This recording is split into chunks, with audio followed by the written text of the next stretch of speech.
Welcome back to channel, and in this video we are diving into medium array problem, that is maximum subarray. We are given with the array, and in this array we have to find that subarray. If you add all the elements you will get the largest sum, and we have to return that sum. For example, in this nums array they have taken 4 minus 1, 2 and 1 as their subarray.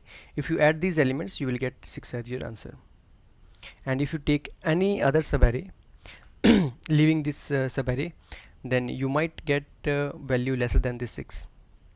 So let me take this array here in this notepad, and let's discuss our easy approach to do this problem. What we can do here is can we say like we can explore all the subarray and we will keep trace our max, and we will find that with our max, let's say we have taken our max variable. In this variable we are storing the max subarray of all the subarrays. Let me start from here too. Let's say, is this our max or not? Is this? And how we can do that? We can take on some variable and we will keep adding the current number. In this way we are able to get the sum for the subarray, this or this or this, and we will keep checking that is this sum is my max or not. Once done with the two, I will start checking from 1, then taking this,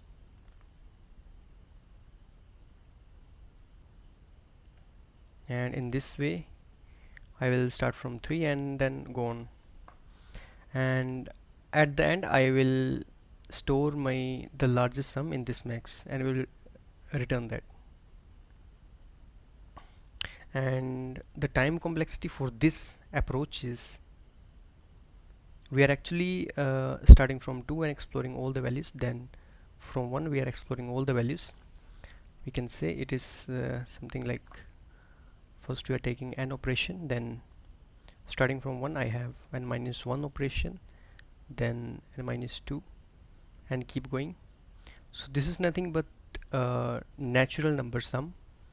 If you generalize this, then it should be this, and we are having, in an exponential way, we are having big of n square time complexity for this approach.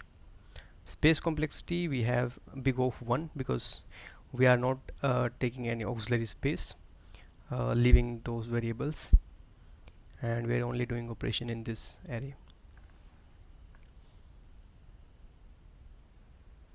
Let's think in a better way to do this problem. Let me take one example array. Let's say I have 4, 5, 1 to 3. Can I say my all numbers are positive and my sum is 15, which is largest among all? So I can take this whole array as my answer. What if I have minus 5 here? Can I say this subarray is actually giving me minus 1 and I cannot contribute further because this minus 1 is actually reducing my sum for further values.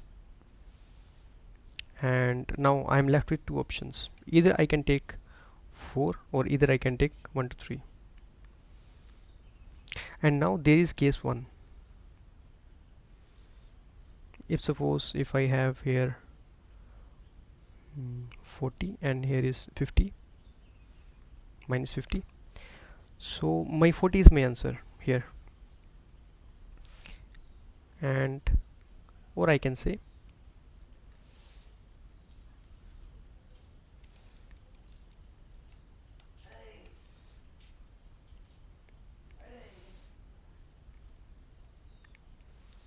my case 2 is, suppose there is 30, then this subarray is my answer, right? And what if here is minus 3?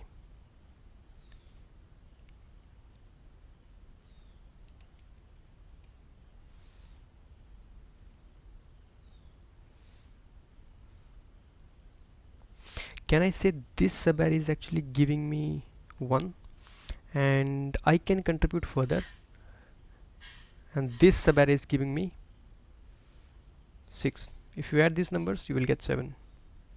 So it's worth to take this subarray and having this additional one, so I can take this whole subarray, right? So this is the case 3 I have. And yeah, let's, and how we can do this.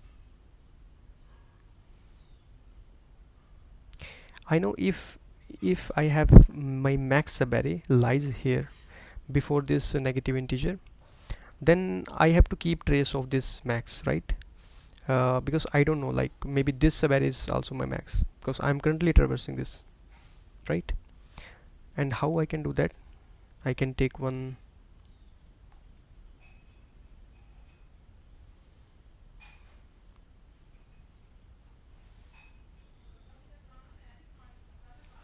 I can take one max variable, and I can take one sum variable. I will say, hey, let's take the sum of this. Now my sum is 4.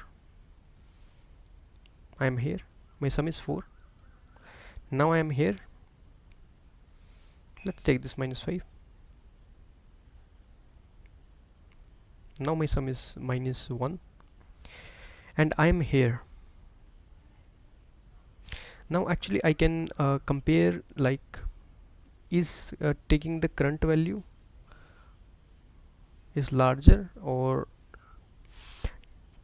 is adding the current number with my sum is larger, or my current value is larger, right? Suppose if there is minus 10, so if I'm having minus 1 from this subarray, so actually I'm reducing more, right? So it's worth to take the current to start from the current sum, right?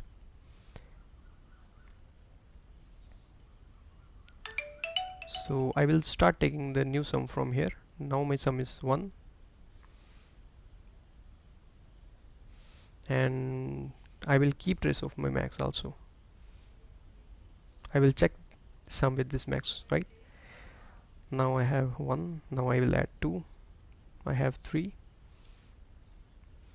I will add 3. I have 6, right? And I will update my max also, 4 with the 6, and that's it. Let's try to put this up. I will take my max,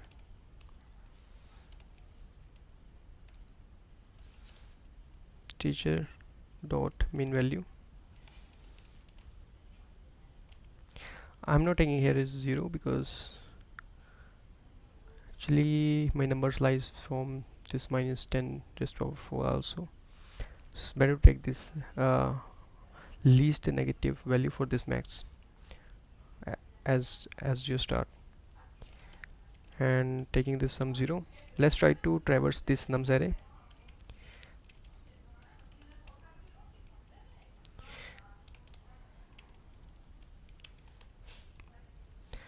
And what I will do, I will say, hey, is my current do taking the sum with my current number is max, or my current number is max? And I will keep checking my max also.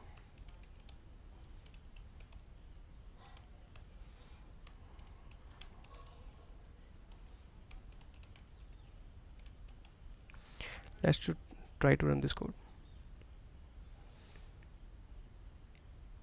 and yes, it is accepted. Let's try to submit this one.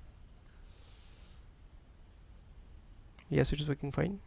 Complexity for this approach is big of n, because I'm only taking one for loop, and I'm having some operation in between. My space complexity will be big of 1, because leaving these variables max and sum and this iteration, I'm not using any auxiliary space. If you find this video helpful, please like and subscribe. Thank you.